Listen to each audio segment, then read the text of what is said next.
Hello friends, welcome to தியா சமையல். இன்றைக்கி நம்ம சமைக்க போகிற ரெசிபி என்னென்னா 4 வகையான கீரையை வச்சு கூட்டு, பொரியல், கடையல், புளிக்குழம்பு தான் செய்ய போகிறோம். உங்களில் எத்தனை பேருக்கு கீரையை கூட்டாவோ பொரியலாவோ இல்லை கடையலாவோ சாப்பிட பிடிக்கும்ன்றது கமெண்ட் செக்ஷனில் போஸ்ட் பண்ணுங்கள். வாங்க இப்போ 4 வகையான ரெசிபி எப்படி செய்கிறதுன்னு பார்க்கலாம். அதுக்கு முன்னாடி இப்போ தான் ஃபர்ஸ்ட் டைம் என் சேனலை பார்க்குறீங்கன்னா என் சேனலை சப்ஸ்கிரைப் பண்ணிவிட்டு பக்கத்தில் இருக்க பெல் ஐக்கானை கிளிக் பண்ணுங்கள். அப்படியே ஒரு லைக்கையும் தட்டுங்க. வாங்க இப்போ எப்படி செய்கிறதுன்னு பார்க்கலாம். ஒரு லெமன் சைஸ் புளியை எடுத்துக்கோங்க. ஒரு பெரிய கிளாஸ் தண்ணி ஊற்றி இதை நல்லா ஊற வச்சுக்கோங்க. தண்ணியோட அளவுன்னு பார்த்தீங்கன்னா ஒரு 250 ml இருக்கிற மாதிரி பார்த்துக்கோங்க. புளி நல்லா ஊறின பிறகு நல்லா கரைச்சி திப்பியெல்லாம் எடுத்துட்டு நல்லா வடிகட்டி எடுத்து வச்சுக்கோங்க. 3 கட்டு வெந்தயக்கீரை எடுத்திருக்கேன். நீங்கள் இந்த குழம்புக்கு 3 கட்டுலேருந்து 4 கட்டு வரைக்கும் நீங்கள் சேர்த்துக்கலாம். கீரையோடைய வேரை மட்டும் கட் பண்ணி எடுத்துட்டு கீரையை நல்லா சுத்தம் பண்ணி அந்த தண்டோடு சேர்த்துக்கோங்க. தண்டு இளம் தண்டுன்றனால நீங்கள் தண்டோடு சேர்த்துக்கலாம். டேஸ்ட் ரொம்ப நல்லாயிருக்கும். எல்லா கீரையும் நல்லா சுத்தம் பண்ணி எடுத்துட்டேன். இப்போ 2க்கு 3 வாட்டி நல்லா கழுவி எடுத்துக்கோங்க. ஏன்னா கண்டிப்பாக மண் இருக்கும். அதனால் நல்லா கழுவி தண்ணியை நல்லா வடிச்சிட்டு ஒரு ஓரமாக எடுத்து வச்சுக்கோங்க. குழம்பு செய்ய ஒரு கடாயை எடுத்துக்கோங்க. கடாய் நல்லா சூடான பிறகு 3 டேபிள் ஸ்பூன் கடலெண்ணெய் சேர்த்துக்கோங்க. நீங்கள் வீட்டில் எந்த எண்ணெய் யூஸ் பண்ணுறீங்களோ அந்த எண்ணெயை சேர்த்துக்கோங்க. எண்ணெய் நல்லா சூடான பிறகு 1/4 ஸ்பூன் கடுகு சேர்த்துக்கோங்க. 1/4 ஸ்பூன் சீரகம் சேர்த்துக்கோங்க. 1/4 ஸ்பூன் சோம்பு சேர்த்துக்கோங்க. கொஞ்சமாக வெந்தயம் சேர்த்துக்கோங்க. கடுகு சீரகம் நல்லா பொரிஞ்ச பிறகு 10 பல்லு பூண்டு நல்லா இடித்து சேர்த்துக்கோங்க. கொஞ்சம் கருவேப்பிலை சேர்த்துக்கோங்க. பூண்டு லைட்டாக செவந்து வர அளவுக்கு நல்லா வறுத்து விட்டுக்கோங்க. ஒரு 20 செகண்ட் வறுத்து விட்டால் போதும். பூண்டு லைட்டாக செவந்து வந்துடும். பூண்டு லைட்டாக செவக்கிற அளவுக்கு வறுத்து விட்டாச்சு. இப்போ 100 கிராம் சின்ன வெங்காயத்தை தோல் உரித்து முழுசாக சேர்த்துக்கோங்க. சின்ன வெங்காயம் சேர்த்து நல்லா வதக்கி விட்டுக்கணும். சின்ன வெங்காயம் அந்த எண்ணெயில் நல்லா வதங்கி அதோடைய கலர் நல்லா சேஞ்ச் ஆகி வரும். நல்லா பொன்னிறமாக மாறும். அந்த அளவுக்கு நல்லா வதக்கி விட்டுக்கணும். சின்ன வெங்காயம் அந்த எண்ணெயில் நல்லா வதக்கி விட்டாச்சு. இப்போது ஒரு பெரிய சைஸ் தக்காளியை கட் பண்ணி சேர்த்துக்கோங்க. 2 சின்ன பச்சை மிளகாவை சேர்த்துக்கோங்க. தக்காளியும் பச்சை மிளகாய் சேர்த்து நல்லா வதக்கி விட்டுக்கோங்க. அந்த தக்காளி நல்லா மசிஞ்சு வர அளவுக்கு நல்லா வதக்கி விட்டுக்கணும். தக்காளி நல்லா மசிஞ்சு வர அளவுக்கு வதக்கி விட்டாச்சு. இப்போ ட்ரை மசாலா சேர்த்துக்கலாம். 3 டேபிள் ஸ்பூன் குழம்பு மிளகாத்தூள் சேர்த்துக்கோங்க. இது வீட்டில் அரைச்ச மிளகாத்தூள். அது எப்படி செய்யணும்னு நான் உங்களுக்கு எண்டில் சேர்க்குறேன். தேவையான அளவு கல் உப்பு சேர்த்துக்கோங்க. ட்ரை மசாலா சேர்த்து இந்த வெங்காய தக்காளியோட ஒன்று சேர ஒரு நிமிஷம் நல்லா கிளறி விட்டுக்கோங்க. ட்ரை மசாலா சேர்த்து 1 நிமிஷம் நல்லா கிளறி விட்ட பிறகு 1/4 கிளாஸ்க்கு கம்மியாக தண்ணி சேர்த்து நல்லா கிளறி விட்டுக்கோங்க. ஏன்னா அந்த மசாலா சூட்டில் கருப்பாக ஆரம்பிக்கும். அதனால் கொஞ்சமாக தண்ணி சேர்த்து நல்லா கிளறி விட்டு நம்ம க்ளீன் பண்ணி எடுத்து வச்சுருக்க வெந்தயக்கீரையை சேர்த்துக்கோங்க. வெந்தயக்கீரை சேர்த்து நல்லா ஒன்று சேர கிளறி விட்டுக்கோங்க. ஒரு 30 செகண்ட் கிளறி விட்டால் போதும். கீரை சேர்த்து அந்த மசாலாவோட ஒன்று சேர நல்லா கிளறி விட்டாச்சு. இப்போ ஒரு பெரிய கிளாஸ் தண்ணியை சேர்த்துக்கோங்க. புளி கரைக்க எந்த அளவுக்கு தண்ணி சேர்த்திங்களோ அதே அளவுக்கு தண்ணி சேர்த்து நல்லா ஒன்று சேர கிளறி விட்டுக்கோங்க. தண்ணி சேர்த்து எல்லாம் ஒன்று சேர நல்லா கிளறி விட்டாச்சு. இப்போ மூடி போட்டு 5 நிமிஷம் லோ ஃப்ளேமில் இது நல்லா கொதிக்க விடலாம். 5 நிமிஷம் லோ ஃப்ளேமில் கொதிக்க விட்டாச்சு. மூடியை திறந்து பார்ப்போம். அந்த மசாலாவுடைய பச்சை வாசனைலாம் போய் அந்த வெந்தயக்கீரையோடைய ஃப்ளேவர் லைட்டாக வெளியில் வருது. இப்போ நம்ம கரைச்சி வச்சுருக்க புளி தண்ணியை சேர்த்துக்கோங்க. புளி தண்ணி சேர்த்து எல்லாம் ஒன்று சேர நல்லா கிளறி விட்டுக்கோங்க. இந்த ஸ்டேஜில் நீங்கள் உப்போடைய டேஸ்ட்டெல்லாம் பார்த்துக்கோங்க. உப்போட டேஸ்ட்டு கம்மியாக இருந்தால் உப்பு சேர்த்து ஒரு கலரி விட்டு மூடி போட்டு ஒரு 5 நிமிஷம் லோ ஃப்ளேமில் நல்லா ஒன்று சேர கொதிக்க விட்டுக்கோங்க. 5 நிமிஷம் லோ ஃப்ளேமில் எல்லாம் ஒன்று சேர கொதிக்க விட்டாச்சு. மூடியை திறந்து பார்ப்போம். எண்ணெய்லாம் நல்லா பிரிஞ்சு வந்திருக்கு. குழம்பு ஓரளவுக்கு சுண்டி வந்திருக்கு. அந்த வெந்தயக்கீரையோடைய ஃப்ளேவர் ரொம்ப நல்லா வெளியில் வருது. இப்போ இதில் கடைசியாக கொஞ்சம் கொத்தமல்லி சேர்த்து ஒரு கலரி விட்டு அடுப்பு ஆஃப் பண்ணிவிடுங்க. கூட்டுக்கு முதல்ல பருப்பை வேக வச்சிடலாம். 1/4 கப்பு பருப்பு எடுத்திருக்கேன். கிராம்னு பார்த்தீங்கன்னா 50 கிராம் இருக்கும். 1/4 கப்பு சிறுபருப்பு எடுத்திருக்கேன். இந்த கூட்டுக்கு நீங்கள் சிறுபருப்பும் பருப்பும் ஈக்குவலாக போட்டு பண்ணிங்கன்னா கூட்டோட டேஸ்ட்டு ரொம்ப நல்லாயிருக்கும். பருப்பை நல்லா கழுவி எடுத்துட்டு பருப்பு மூழ்கி 1/2 இன்ச் வெளியில் வர அளவுக்கு தண்ணியை சேர்த்துக்கோங்க. ஒரு 1/4 ஸ்பூன் மஞ்சப்பொடி சேர்த்துக்கோங்க. கொஞ்சம் பெருங்காயத்தூள் சேர்த்துக்கோங்க. எல்லாம் ஒன்று சேர நல்லா கிளறி விட்டுட்டு குக்கர் மூடி போட்டு 3 விசில் விட்டு பருப்பை வேக வச்சு எடுத்துக்கோங்க. பருப்பு வேகிறதுக்குள்ளே நம்ம கீரையை கட் பண்ணி எடுத்துடலாம். ஒரு கட்டு பசலைக்கீரை எடுத்திருக்கேன். தண்டோடைய அடிப்பகுதியை மட்டும் கட் பண்ணி எடுத்துக்கோங்க.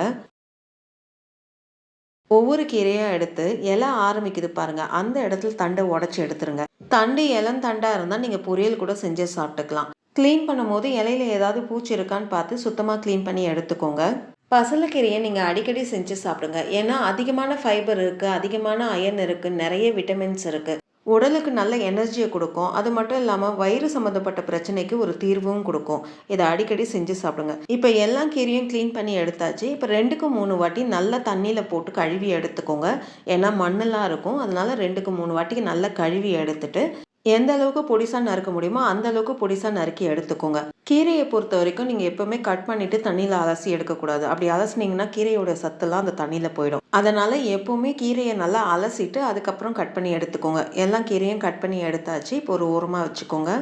பருப்பும் வேக வச்சாச்சு. பருப்பு நல்லா மசிகிற அளவுக்கு வேக வச்சு எடுத்துருக்கோம். இதையும் ஒரு ஓரமாக வச்சுக்கோங்க. இப்போ நம்ம கூட்டை தாளிக்க ஆரம்பிச்சிடலாம்.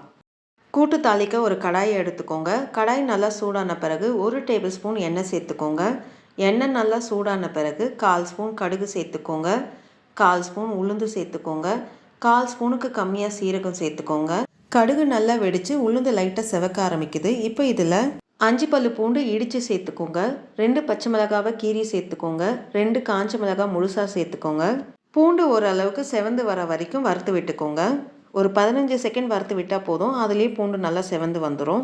பூண்டு காஞ்ச மிளகாய் ஓரளவுக்கு செவந்து வந்திருக்கு. இப்போ இதில் கொஞ்சம் பெருங்காயத்தூள் சேர்த்துக்கோங்க. பெருங்காயத்தூள் சேர்த்து 10 செகண்ட் நல்லா அந்த எண்ணெயில் வதக்கி விட்டுக்கோங்க. நல்லா வதக்கி விட்ட பிறகு ஒரு பெரிய சைஸ் வெங்காயத்தை நல்லா பொடிசாக நறுக்கி சேர்த்துக்கோங்க. வெங்காயம் சேர்த்து நல்லா வதக்கிக்கோங்க. வெங்காயத்துடைய கலர் லைட்டாக சேஞ்ச் ஆகி வரும். அந்த அளவுக்கு நல்லா வதக்கி விட்டுக்கணும்.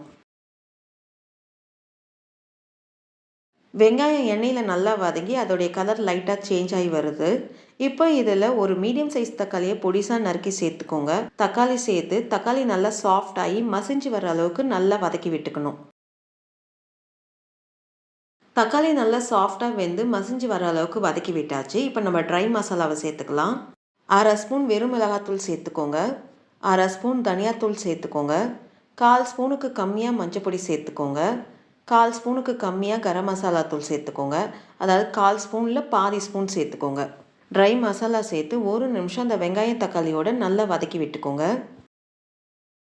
ட்ரை மசாலா இந்த வெங்காயம் தக்காளியெல்லாம் ஒன்று சேர ஒரு நிமிஷம் நல்லா வதக்கி விட்டாச்சு. இப்போ நம்ம கட் பண்ணி வச்சுருக்க கீரையை சேர்த்துக்கோங்க.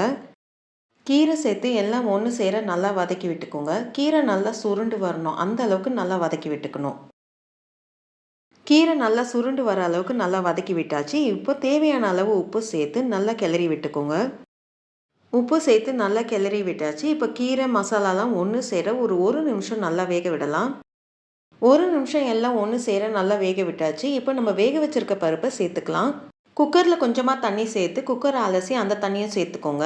கொஞ்சமாக தண்ணி சேர்த்துக்கோங்க. ஏன்னா கூட்டு திக்காக இருக்கணும், நீர்க்க போயிடக்கூடாது. அதுக்கேற்ற மாதிரி தண்ணியை சேர்த்துக்கோங்க. பருப்பு தண்ணியெல்லாம் சேர்த்து எல்லாம் ஒன்று சேர நல்லா கிளறி விட்டு இந்த ஸ்டேஜில் நீங்கள் உப்போடைய டேஸ்ட்டெல்லாம் பார்த்துட்டு மூடி போட்டு 5 நிமிஷம் லோ ஃப்ளேமில் ஒன்று சேர வேக விடுங்க. 5 நிமிஷம் லோ ஃப்ளேமில் வேக விட்டாச்சு. மூடியை திறந்து பார்ப்போம். கீரை பருப்பு அந்த மசாலா எல்லாம் ஒன்று சேர அந்த வாசம் வெளியில் வருது. ரொம்ப நல்லா இருக்குது. உங்களுக்கு தேங்காய் சேர்க்க விருப்பப்பட்டீங்கன்னா இந்த ஸ்டேஜில் ஒரு பத்த தேங்காவை நல்லா துருகி சேர்த்துக்கோங்க. கடைசியாக கொஞ்சம் கொத்தமல்லி போட்டு ஒரு கலரி விட்டு அடுப்பை ஆஃப் பண்ணிவிடுங்க. பொரியலுக்கு ஒரு கட்டு அரைக்கீரை எடுத்திருக்கேன். மண் போக 2க்கு 3 வாட்டி நல்லா கழுவி எடுத்துட்டு எந்த அளவுக்கு பொடியாக நறுக்க முடியுமோ அந்த அளவுக்கு பொடியாக நறுக்கி எடுத்துக்கோங்க. பாருங்க, இந்த அளவுக்கு பொடியாக நறுக்கி எடுத்துக்கணும். இப்போ நம்ம கீரையை தாளிக்க ஆரம்பிச்சிடலாம். தாளிக்க ஒரு கடாய் எடுத்துக்கோங்க. கடாய் நல்லா சூடான பிறகு 1 ஸ்பூன் எண்ணெய் சேர்த்துக்கோங்க. கீரை பொரியலுக்கு ரொம்ப எண்ணெய் தேவைப்படாது. 1 ஸ்பூன் சேர்த்தா போதும். 1/4 ஸ்பூன் கடுகு சேர்த்துக்கோங்க. 1/4 ஸ்பூன் சீரகம் சேர்த்துக்கோங்க. 1/2 ஸ்பூன் உளுந்து சேர்த்துக்கோங்க. கடுகு வெடிச்சு உளுந்து நல்லா செவந்து வந்த பிறகு 10 பல்லு பூண்டு நல்லா இடிச்சு சேர்த்துக்கோங்க. ஒரு கொத்து கருவேப்பிலை சேர்த்துக்கோங்க. 3 காஞ்ச மிளகாவை கிள்ளி சேர்த்துக்கோங்க. இப்போ மீடியம் ஃப்ளேமில் ஒரு 30 செகண்ட் அந்த பூண்டு காஞ்ச மிளகாய் எல்லாம் ஒன்று சேர நல்லா வதக்கி விடுங்க. 30 செகண்டில் பூண்டு ஓரளவுக்கு வதங்கி வந்துடும். 30 செகண்ட் நல்லா வதக்கி விட்டாச்சு. இப்போ இதில் ஒரு மீடியம் சைஸ் வெங்காயத்தை கட் பண்ணி சேர்த்துக்கோங்க. ஒரு கட்டு கீரைக்கு ஒரு மீடியம் சைஸ் வெங்காயம் போதும். வெங்காயம் நல்லா சாஃப்ட் ஆகுற அளவுக்கு வதக்கி விட்டுக்கோங்க. அடுப்பை மீடியம் ஃப்ளேம் வச்சு ஒரு 1லேருந்து 1.5 நிமிஷம் வதக்கி விட்டிங்கன்னா வெங்காயம் நல்லா சாஃப்ட் ஆகிற அளவுக்கு வதங்கி வந்துடும். வெங்காயம் நல்லா சாஃப்ட் ஆகிற அளவுக்கு வதங்கி வந்துருச்சு. இப்போ இதில் நம்ம கட் பண்ணி வச்சிருக்கிற கீரையை சேர்த்துக்கோங்க. எப்பவுமே கீரையை நல்லா கழுவிட்டு அதுக்கப்புறம் கட் பண்ணி எடுத்துக்கோங்க. நீங்கள் கட் பண்ணிட்டு கழுவுனீங்கன்னா கீரையோட சத்தெல்லாம் அந்த தண்ணியில் வேஸ்ட்டாக போயிடும். அதனால எப்பவுமே கழுவிட்டு நீங்கள் கட் பண்ணி எடுத்துக்கோங்க. கீரையை சேர்த்து எல்லாம் ஒன்று சேர நல்லா கிளறி விட்டுக்கோங்க. இப்போ பார்க்கறதுக்கு கடாய் ஃபுல்லாக இருக்கிற மாதிரி இருக்கும். ஆனால் அது வதங்க கீரை நல்லா சுருங்கி கடாயில் கால்வாசிக்கு வந்துடும். இப்போ உப்பு சேர்க்காதீங்க. பாதி வதங்கி வந்த பிறகு உப்பு சேர்த்துக்கலாம். அப்போ தான் கரெக்டான அளவு உப்பு சேர்க்க முடியும். 2 நிமிஷம் வதக்கி விட்டதில் கீரை பாதி வதங்கி வந்திருக்கு. இப்போ இதில் நம்மளுக்கு தேவையான அளவு உப்பு சேர்த்துக்கோங்க. உப்பு சேர்த்து எல்லாம் ஒன்று சேர நல்லா கிளறி விட்டுக்கோங்க. கீரையில் தண்ணி எதுவும் சேர்க்க வேணாம். கீரையிலேயே நல்லா தண்ணி விடும். அதனால் தண்ணி எதுவுமே சேர்க்க வேணாம். பாருங்கள் எந்த அளவுக்கு தண்ணி விடுது பாருங்கள். அதனால் தண்ணி எதுவுமே சேர்க்காம அடுப்பை லோ ஃப்ளேம்லேருந்து மீடியம் ஃப்ளேம்லுக்கு மாற்றி வச்சு ஒரு 8லேருந்து 10 நிமிஷம் விட்டு அந்த கீரையை நல்லா கிளறி விடுங்க. கீரை நல்லா வெந்து வந்துடும். அதே சமயத்தில் கலரும் சேஞ்ச் ஆகாது. கீரையை மூடி போட்டு வேக வைக்காதீங்க. ஒருவேளை நீங்கள் மூடி போட்டு வேக வச்சிங்கன்னா ரொம்ப தண்ணி விட்டு கீரை சொதன்னு ஆகிடும். கலரும் சேஞ்ச் ஆகிடும். அதனால் மூடி போட்டு வேக வைக்காதீங்க. 8 நிமிஷம் மூடி போடாமல் வதக்கி விட்டதில் தண்ணியெல்லாம் நல்லா ட்ரை ஆகி கீரையும் நல்லா வெந்து வந்திருக்கு. இப்போ கடைசியாக 1லேருந்து 2 பத்த தேங்காவை நல்லா துருகி சேர்த்துக்கோங்க. தேங்காய் துருள் சேர்த்து எல்லாம் ஒன்று சேர ஒரு கலரி விட்டு அடுப்பு ஆஃப் பண்ணிக்கோங்க. சிவப்பு கீரை சாப்பிட்றதுனால உடம்புல இருக்கிற ரத்த ஓட்டத்தை சீராக வச்சுக்கும். அதே சமயத்தில் உடம்புல இருக்கிற நச்சுத்தன்மையை நீக்கி உடம்பை ரொம்ப ஆரோக்கியமாக வச்சுக்கும். வாங்க எப்படி செய்கிறதுன்னு பார்க்கலாம். 100 கிராம் பருப்பு எடுத்திருக்கேன். ஒரு கட்டு கீரைக்கு 100 கிராம் பருப்பு கரெக்டாக இருக்கும். பருப்பை நல்லா கழுவி எடுத்துட்டு 2 கிளாஸ் தண்ணி சேர்த்துக்கோங்க. 1/4 ஸ்பூன் மஞ்சப்பொடி சேர்த்துக்கோங்க. கொஞ்சம் பெருங்காயத்தூள் சேர்த்துக்கோங்க. ஒரு பெரிய சைஸ் தக்காளியை கொஞ்சம் பெருசாக கட் பண்ணி சேர்த்துக்கோங்க. 1 ஸ்பூன் எண்ணெய் சேர்த்துக்கோங்க. எல்லாம் ஒன்று சேர நல்லா கிளறி விட்டு குக்கர் மூடி போட்டு ஒரு 3 விசில் விட்டு எடுத்துக்கோங்க. ஒருவேளை நீங்கள் பருப்பு ஊற வச்சுருந்தீங்கன்னா 2 விசில் விட்டு எடுத்தால் போதும். பருப்பு வேகிறதுக்குள்ளே நம்ம கீரையை க்ளீன் பண்ணி எடுத்துக்கலாம். ஒரு கட்டு கீரையை க்ளீன் பண்ணி எடுத்திருக்கேன். கீரையோட தண்டு ரொம்ப இளம் தண்டாக இருந்தால் நீங்கள் தண்டை கூட சேர்த்துக்கோங்க. கீரையை ஒரு 2க்கு 3 வாட்டி தண்ணியில் நல்லா அலசி எடுத்து ஒன்றும் பாதியமாக கட் பண்ணி எடுத்துக்கோங்க. ஏன்னா ஒன்றும் பாதியமாக கட் பண்ணி சேர்க்கும் போது கடையிறதுக்கு ரொம்ப ஈஸியாக இருக்கும். அதனால கட் பண்ணி சேர்த்துக்கோங்க. 3 விசில் ப்ரெஷரும் நல்லா ரிலீஸ் ஆகிடுச்சு. மூடியை திறந்து பார்ப்போம். பருப்பு நல்லா வெந்து வந்திருக்கு. பூ மாதிரி வெந்து வந்திருக்கு பாருங்க. இப்போ குக்கரை அடுப்பில் ஏற்றிட்டு அடுப்பை பற்ற வச்சுக்கோங்க. இப்போ இதில் ஒரு மீடியம் சைஸ் வெங்காயத்தை கட் பண்ணி சேர்த்துக்கோங்க. 7லேருந்து 8 பூண்டு தோல் உரிச்சு சேர்த்துக்கோங்க. 4 பச்சை மிளகாவை நறுக்கி சேர்த்துக்கிறேன். இந்த கீரைக்கான காரம் பார்த்தீங்கன்னா இந்த பச்சை மிளகாய் மட்டும்தான். அதனால உங்கள் காரத்துக்கு எப்போ கூடவோ குறையோ சேர்த்துக்கோங்க. நம்ம நறுக்கி எடுத்து வச்சிருக்க கீரையும் இப்போ இதில் சேர்த்துக்கோங்க. இப்போ அடுப்பை லோ ஃப்ளேமில் வச்சு இந்த கீரை நல்லா சுருண்டு வர அளவுக்கு வேக விடுங்க. ஒரு 2 நிமிஷம் வேக விட்டிங்கன்னா அந்த கீரை நல்லா சுருண்டு வந்துடும். கீரை நல்லா சுருண்டு வந்துடுச்சு. இப்போ மூடி போட்டு லோ ஃப்ளேமில் 5 நிமிஷம் எல்லாம் ஒன்று சேர வேக விடுங்க. கீரை பொறுத்த வரைக்கும் ஒரு 5 நிமிஷத்துல கீரை நல்லா கடையிற அளவுக்கு வெந்து வந்துடும். அதனால 5 நிமிஷம் வேக விட்டால் போதும். 5 நிமிஷம் லோ ஃப்ளேமில் வேக விட்டாச்சு. மூடியை திறந்து பார்ப்போம். எல்லாம் ஒன்று சேர நல்லா வெந்து வந்திருக்கு. ஒரு கலரி விட்டுக்கோங்க. ஒன்று சேர நல்லா கிளறி விட்டு இப்போ அடுப்பை ஆஃப் பண்ணிவிட்டு கீரையில் இருக்க தண்ணியெல்லாம் நல்லா வடித்து எடுத்துக்கோங்க. அப்போ தான் கீரை கடையிறதுக்கு ரொம்ப ஈஸியாக இருக்கும். கீரை நல்லா சூடாக இருக்கும் போதே நீங்கள் மத்தோ ஹேண்ட் பீட்டரோ இல்லை கரண்டியோ உங்கள் வாட்டத்துக்கு ஏற்ப எது வசதியோ அதுக்கேற்ற மாதிரி நீங்கள் கடைஞ்சி எடுத்துக்கோங்க. கீரை கடையும் போதே கீரைக்கு தேவையான கல் உப்பை சேர்த்து கடைஞ்சி எடுத்துக்கோங்க. கீரை சூடாக இருக்கும் போதே கடைஞ்சிக்கோங்க. அப்போ தான் ஈஸியாக இருக்கும். ஒருவேளை நீங்கள் ஆற விட்டு கடைஞ்சிங்கன்னா கீரை கடைய ரொம்ப கஷ்டமாக இருக்கும்.